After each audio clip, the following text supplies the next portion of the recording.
इस शहर में गुजरे हैं यादों के लम्हे, हर सांस में तेरी ही याद आती रही। देखूं जिधर सब है अपने अपने यहाँ। कितने चेहरे इस शहर में यादों के लम्हे, इस शहर में गुजरे हैं यादों के लम्हे।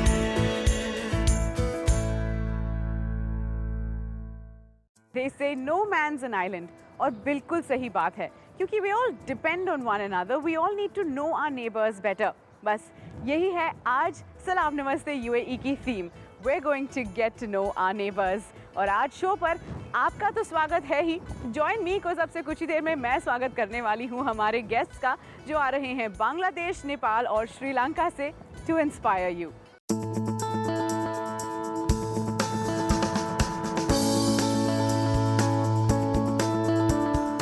6 लाख से ज्यादा बांग्लादेशीज ने यूएई को बनाया है अपना घर और उनमें से हमारे गेस्ट को क्या चीज बनाती है स्पेशल, आइए आपको बताते हैं। नूरे आलम पिछले 20 सालों से यूएई में टैक्सी चला रहे हैं। दिन में वो कई लोगों से मिलते हैं, कभी कोई मुस्कुराकर उनसे बात कर लेता है तो कोई जल्दी में होता है और कभी कोई पैसेंजर अपना गुस्सा इन पर निकाल देता है। लेकिन नूरे आलम ने कभी अपने चेहरे से अपनी मुस्कुराहट नहीं खोई। He is known to be one of the most honest taxi drivers in the UAE और इनकी कहानी सबके सामने आई 3 साल पहले जब कुछ काफी इंटरेस्टिंग हुआ था इनके साथ। कभी कभी टैक्सी से उतरने के कुछ देर बाद याद आता है कि यार लगता है फोन या वॉलेट गाड़ी में ही छूट गया। फिर उसके बाद वो चीजें वापस मिले ना मिले इसकी गारंटी नहीं होती।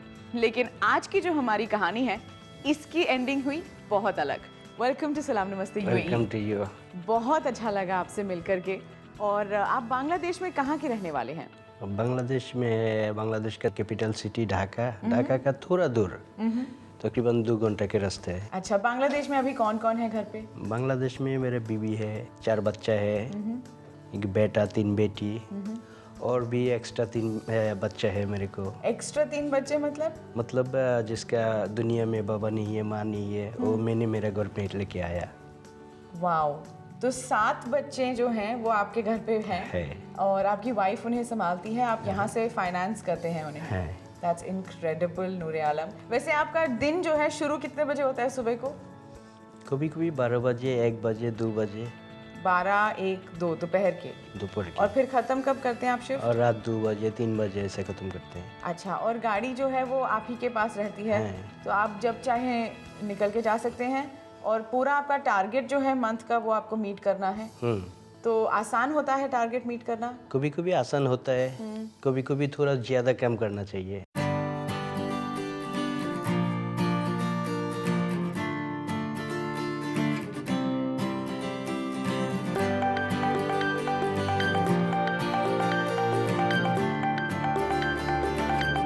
एक दिन ऐसा आया जिससे आई थिंक काफ़ी चीज़ें उसके बाद आपके लिए थोड़ी सी बदल गई थी and that was the day जब नूरे आलम ने देखा 90,000 dirhams in cash. And honestly speaking 90,000 dirhams काफ़ी बड़ी रकम है। अब we are gonna find out कि नूरे आलम ने क्या किया था। क्या था आपका रिएक्शन नूरे आलम? मेरे को कोई रिएक्शन नहीं आया क्योंकि मैंने सोचा वो पैसा मेरा नहीं है, ये मेरा हक नहीं है। इसलिए जब पैसा मिला मैंने दूसरा कुछ नहीं सोचा, सीधा डायरेक्ट पुलिस स्टेशन में गया। बाद में पैसा वापस किया। और आपने बिल्कुल सही किया है। पुलिस स्टेशन जाने के बाद आगे क्या हुआ? पुलिस स्टेशन जाने के बाद पुलिस मेरे को पहले पूछा क्या हुआ, क्या मुश्किल है। और मेरे गाड़ी में बहुत ज़्यादा पैसा मिला, मैंने पैसा वापस करने के लिए आया। बाद में मुदीर के पास गया, वो मुदीर मेरे को बोला ये तुम्हारा मुल्क के लिए बहुत ज़्यादा पैसा, तुम क्यों ये पैसा मेरा तुम्हारा जेब में नहीं रखा, क्यों पैसा वापस किया? मैंने कहा ये पैसा तो मेरा नहीं है, ये मेरा हक नहीं है, ये दूसरा का पैसा, मेरे लिए ये हराम है। बाद में पुलिस बोला बहुत अच्छा है, तुम बहुत अच्छा आदमी है। बाद में वो लोग पैसा अकाउंट किया, उसके बाद एक पेपर बनाया, मेरे को पेपर दिया, बोला तुम ड्यूटी में जाओ, कोई मुश्किल नहीं है। अच्छा, वैसे अगर हम इसको कैलकुलेट करें 90,000 दिरहम्स को, तो बांग्लादेशी टाका में कितना होगा? बांग्लादेशी टाका में तकरीबन 2 मिलियन के आसपास है। 2 मिलियन के आसपास। आसपास। तो आपके परिवार के लिए 2 मिलियन टाका मतलब कि उनका कितना हेल्प हो जाएगा उसमें? मेरा परिवार के लिए बहुत ज़्यादा हेल्प होता है। तो आपकी कंपनी का क्या रिएक्शन था? कंपनी 2 दिन बाद मेरे को फ़ोन किया, जब कंपनी में मेल भेजा, मेरे को कंपनी एक ऑनेस्टी सर्टिफिकेट दिया। अरे वाह, ऑनेस्टी का सर्टिफिकेट, और ये तो रेयर है। और 2000 दिरहम इनाम दिया। Very nice. मुझे बताइए, जब आपने ये पैसे फाइनली जिनके थे उन तक पहुँचे, तो उन्होंने आपको कांटेक्ट किया उसके बाद में? वो आदमी बोला नहीं, ड्राइवर का नंबर दो। वो मेरा नंबर लिया, मेरे को फ़ोन किया। बाद में मैंने वो आदमी को उधर से पुलिस स्टेशन लेके आया। वो आदमी पुलिस को बोला ठीक है, आप बोला उसको कुछ नहीं देने के लिए। फिर मैंने उसको सिर्फ चाय पीने के लिए ये पैसा दिया। मैंने बोला मेरे को नहीं चाहिए। बाद में पुलिस बोला नहीं, वो तो आपको बख्शिश दिया, ले लो। वो मेरे को 3000 दिरहम दिया। अच्छा, वैसे नूरे आलम, इस पैसे के अलावा आपने कई और चीज़ें लौटाई हैं जो टैक्सी में अक्सर पैसेंजर्स भूल जाते हैं। जिस टाइम वो रिपोर्टर आया उस टाइम भी मेरे को अकाउंट में तकरीबन 60 मोबाइल वापस किया। 60 मोबाइल फ़ोन वापस किया। बहुत भुलक्कड़ होते हैं पैसेंजर्स, नहीं? हाँ, बहुत भुलक्कड़ होते हैं। बट थैंक्स आपके जैसे लोगों के लिए, I think thanks to you कि इन लोगों का जो सामान है उनको दोबारा मिलता रहता है वापस।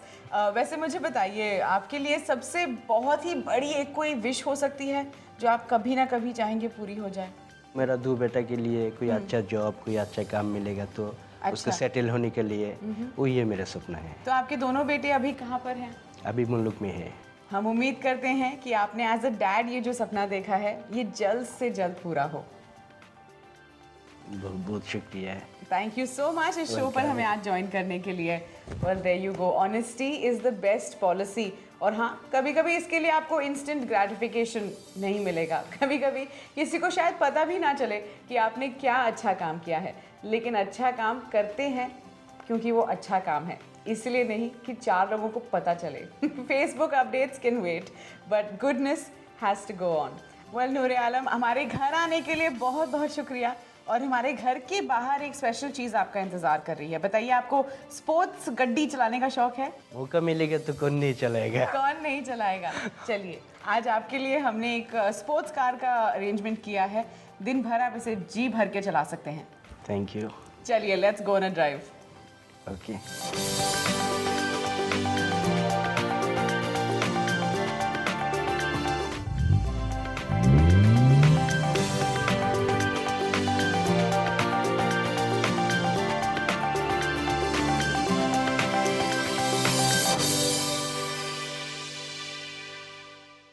ब्रेक के बाद हम जानेंगे कि कैसे पिछले साल नेपाल में आए भूकंप की वजह से यहाँ यूएई में रहने वाले नेपालियों की जिंदगी बदल गई। और उसके बाद मिलेंगे एक ऐसे श्रीलंकन से जिन्होंने यूएई में आकर अपने स्किल का किया बखूबी इस्तेमाल। यादों के लम्हे, यादों के लम्हे।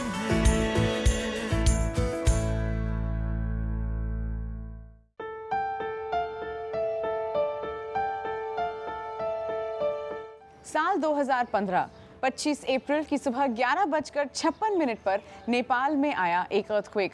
शहर के शहर तहस नहस हो गए। रिक्टर स्केल पर 7.8 to 8.1 m। कुछ 8,000 जाने गईं और लगभग 21,000 लोग हुए घायल। And those are just figures. But UAE में रहने वाले नेपालियों के लिए ये थी खबर उनके अपने घर के बारे में। उस दिन जो नेपाल में हुआ और उसके बाद भी जो वहाँ होता रहा, उससे यहाँ रहने वाले नेपालियों की लाइफ बदल गई हमेशा के लिए।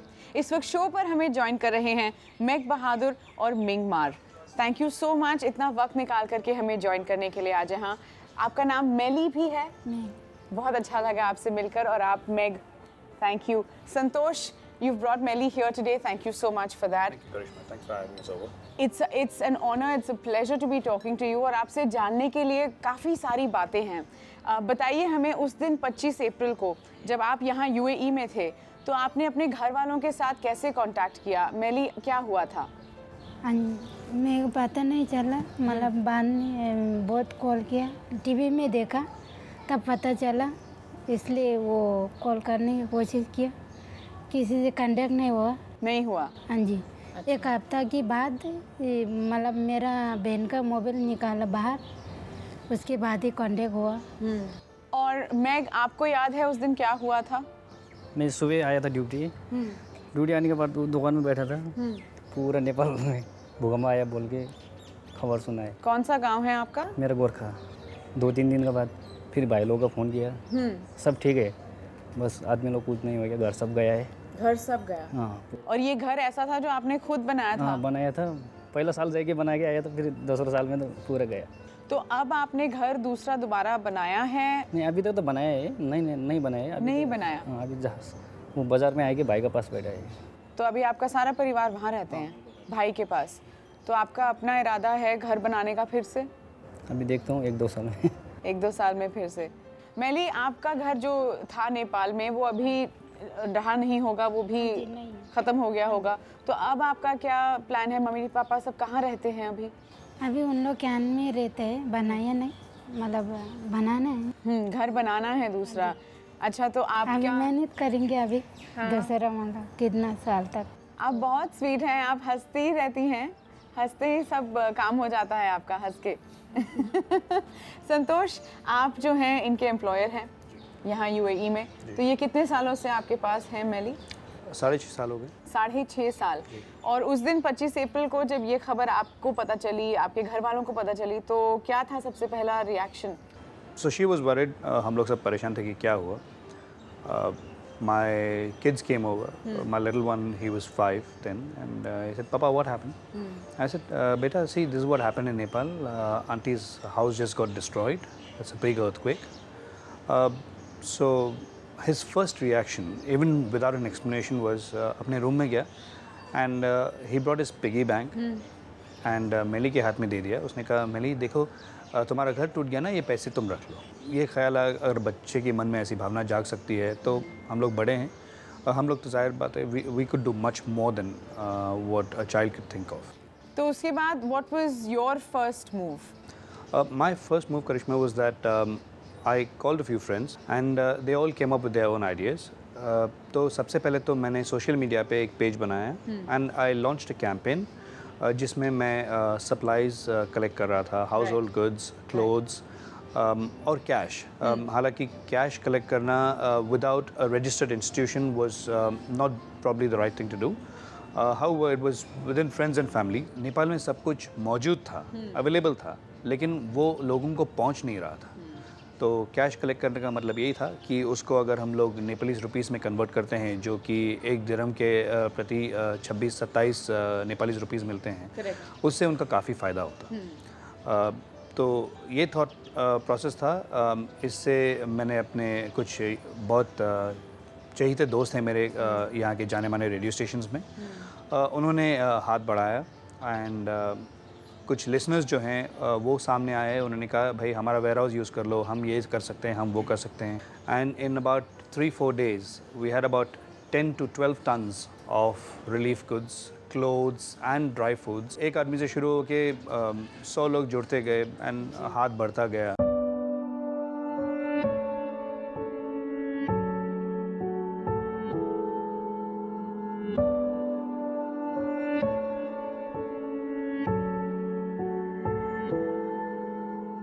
How did you manage to distribute ये जो आप सारे सप्लाईज ले गए थे? There must have been बहुत ज़्यादा वॉल्यूम ऑफ पीपल। जी। तो आपने कैसे इसको मैनेज किया, इसको पुल ऑफ किया? वहाँ पे मुझे एक साथी मिला, गोकुल थापा।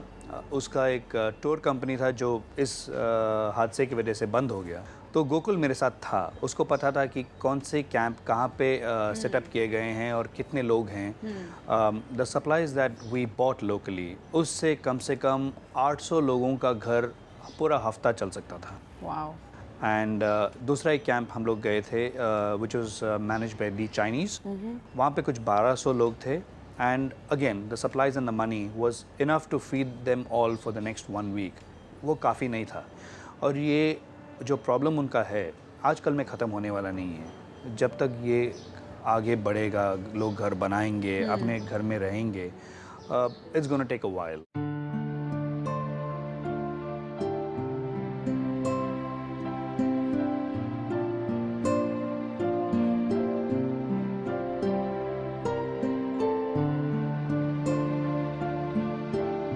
अब जो यूएई में रहने वाले हैं वो इस प्रोसेस में किस तरीके से मदद कर सकते हैं? Nepal is a poor country और वहाँ पे रहने वाले लोग हैं, उनको अपने घर में they don't need fancy stuff. उनको सिर्फ एक छत चाहिए जहाँ पे एक परिवार रह सकता है.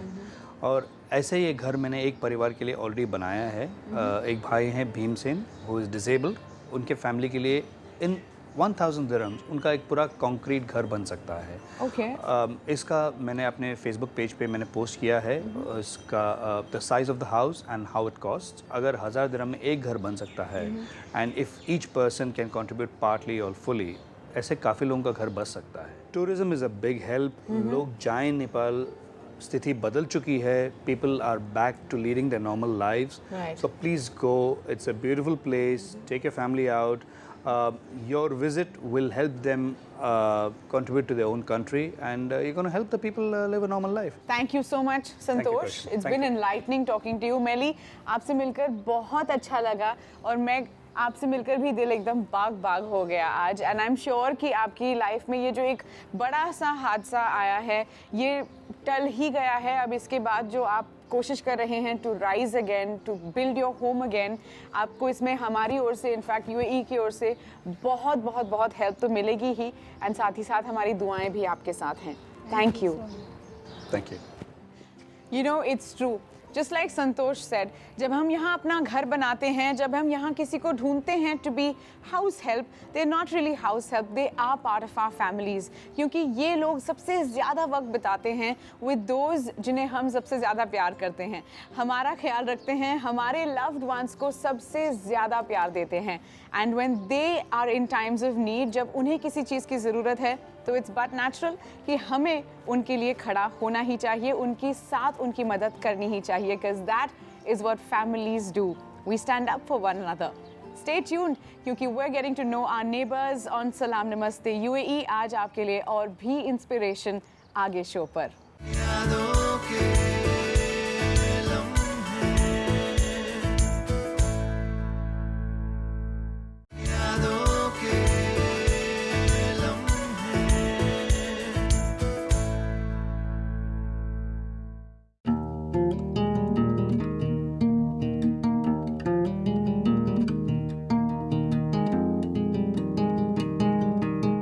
Our next guest on the show today is a mom of 2 wonderful daughters.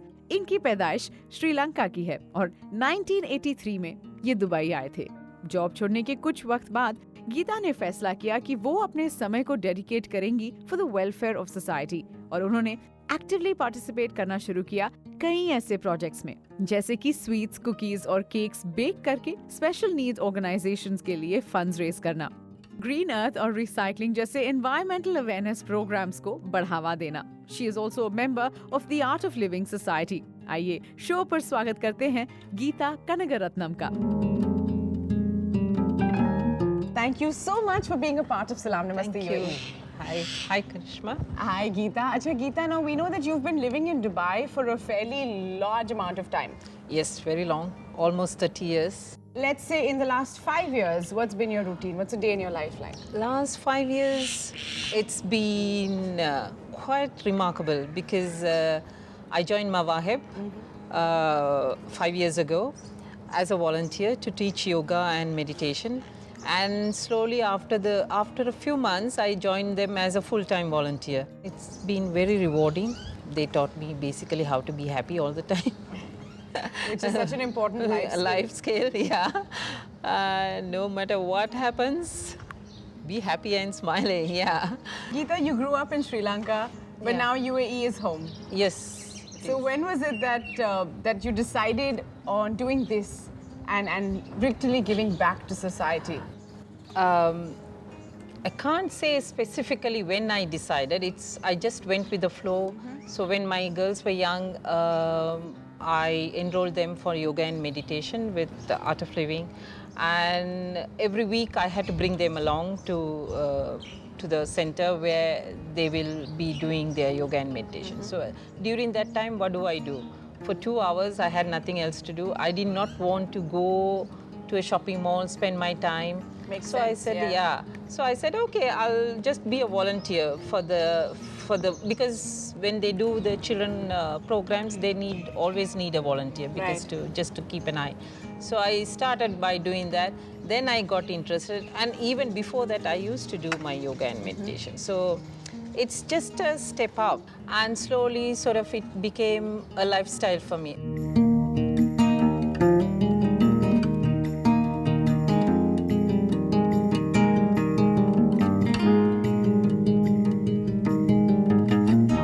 There was this girl who's 18, 19 years old. She's partially blind, and she does not talk. She won't move. She comes for the yoga session. She just sits in a chair. She does not move her hand, move her leg, nothing. So no expressions, nothing. You know. So I said, okay, let us sit there. We'll go through the yoga and the meditation. After about 6 months, then she said, no, I don't want the chair. I'll sit on the floor. Really? She started. Okay, then there were a couple of moves she started doing it. The parents came and said, thanks for introducing that yoga. You know what? Because at home, she goes home in the afternoon, she sits in the corner, no interaction with the family, nothing. Now she comes up in the evening when everybody is at home, then she says, okay, well, let's do some yoga, she says, and she moves, and you know, and for the family it's been wonderful because for the first time they're talking to the, so it's, you know, all these little stories. Yes. Yeah, make it, okay, whatever you're doing, it's worth it. You also really have a great plan for the environment. You're very fond of baking. There's a cafe concept. There's also patchwork and quilting that you're good at. So what is the plan? World domination? No, not really.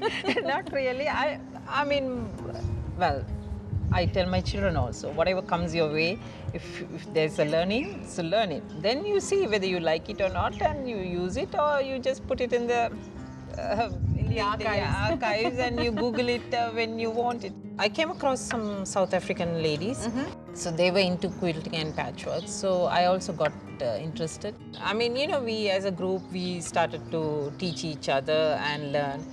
Then apart from making quilts for our personal use or our family and friends, so we thought we also need to give back to the community. Initially, 1 year we made so many quilts, baby quilts, and sent it to the Ultrawarm Hospital in Cancer Hospital. Okay. So everybody made a quilt. Then we made some quilts for African orphanages because the South African connection they identified. We also made dresses for them, for the girls and boys, shorts and dresses.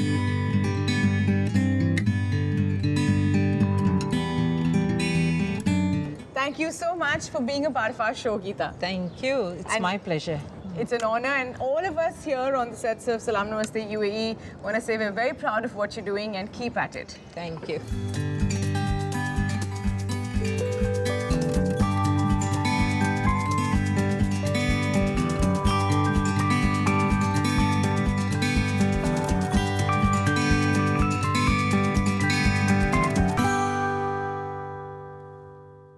Well, that's our episode of Salam Namaste UAE today. आज के episode को enjoy करने के लिए thank you so much. लेकिन आप कहीं भी जाएं उससे पहले it's time for what do we know and what do we learn, यानी कि आज के शो की टॉप 3 चीज़ें जो हमें समझ में आई.